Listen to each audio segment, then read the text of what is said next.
नानी मुनि की कहानियाँ।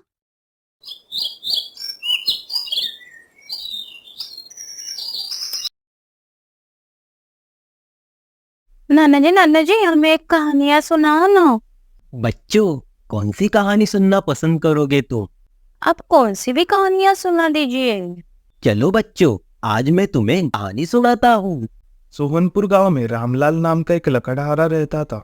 वो अपनी जीविका चलाने के लिए गांव के पास ही जंगल में रोज लकड़ियां चुनता था।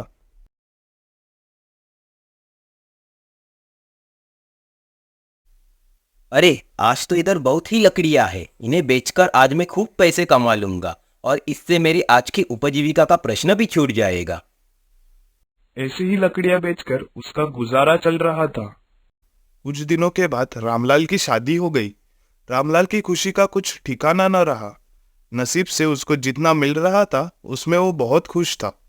लेकिन उसकी पत्नी बड़ी खर्चालू थी।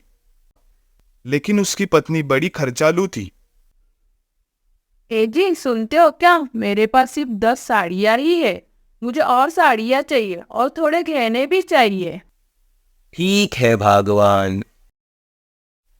हे भगवान, मेरे काम से इतना पैसा नहीं आता कि मैं मेरी पत्नी की सारी ज़रूरतें और शौक पूरे कर सकूं।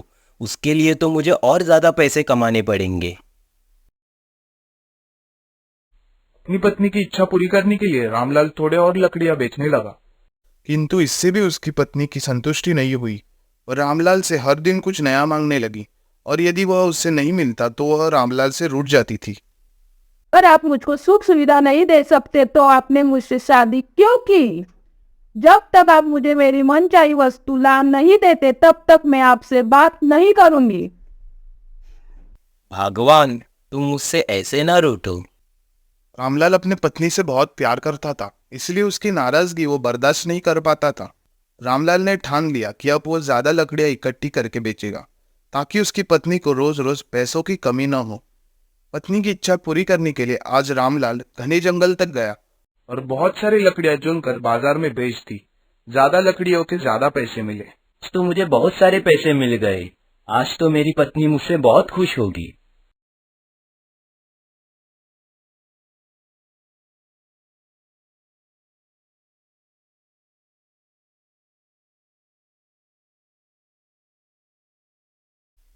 सुनती हो भगवान, यह देखो मैं तुम्हारे लिए क्या लेकर आया हूँ।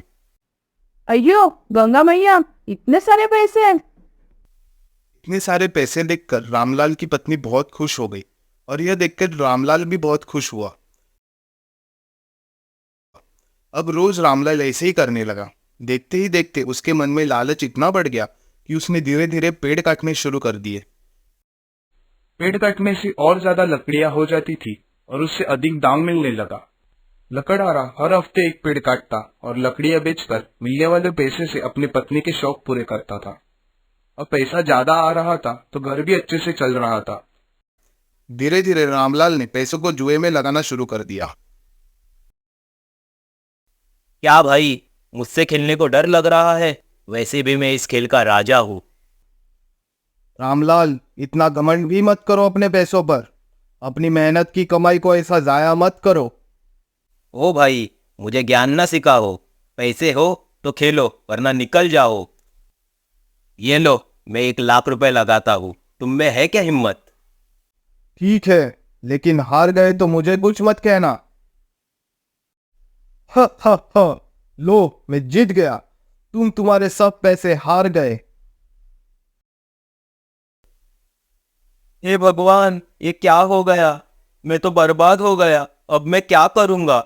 अपनी पत्नी की जरूरतें कैसे पूरी करूंगा? रामलाल अपनी हार से बहुत दुखी हुआ।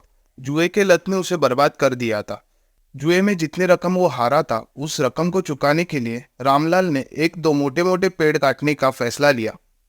इसे ही रामलाल ने जंगल में जाकर अपनी कुल्हाड़ी को एक बड़े से पेड़ पर चलाने की कोशिश की तो उस पर पेड़ की टहनी ने हमला कर दिया। रामलाल चौंक गया। फिर उसे पेड़ की टहनी ने लपेट लिया। रामलाल कुछ समझ नहीं पाया ये सब क्या हो रहा है। तभी पेड़ से आवाज आई। मूर्ख, वो अपने लालच के चक्कर में मुझे काट रहा है। तू सारे पैसे जुए में लुटा देता है और फिर से पैसे लौटाने के लिए पेड़ काटने को आ जाता है। तुझे पता है कि पेड़ की कीमत क्या होती है?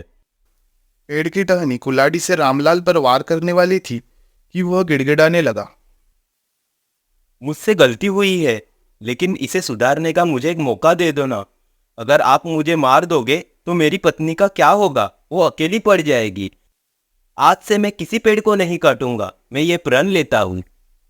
रामलाल, हम पेड़ तुम इंसानों को अपना भाई, मित्र, पुत्र मानते हैं, इसलिए हम तुम पर सब नौचावर कर देते हैं, लेकिन तुम हमारी कदर नहीं करते हो। लेकिन मैं अब खुश हूँ कि तुम्हें तुम्हारी गलती का एहसास हो गया है। मैं तुम्हें माफ करता हूँ, लेकिन फिर से ऐसी गलती मत करना। और यह सब कहकर पेड़ ने रामलाल को छोड़ दिया। छुट्टे ही रामलाल भागकर अपने घर गया और पैसे के लालच में न आने का संकल्प ले लिया। बच्चों, इस कहानी से हमने सीखा कि लालच में आकर पर्यावरण के साथ खिलवाड़ नहीं करना चाहिए। हमें ऑक्सीजन पेड़ से ही मिलता है। इन्हें काटकर हम खुद अपने जीवन में संकट को ला रहे हैं। बच्चों, हमने इस कहानी से सीखा कि हमें किसी का बुरा नहीं करना चाहिए। अगर हमारी गलती से किसी को परेशानी होती है तो उस गलती को सुधारना चाहिए और मन मुटाव दूर करते हुए एक दूसरे की मदद करनी चाहिए।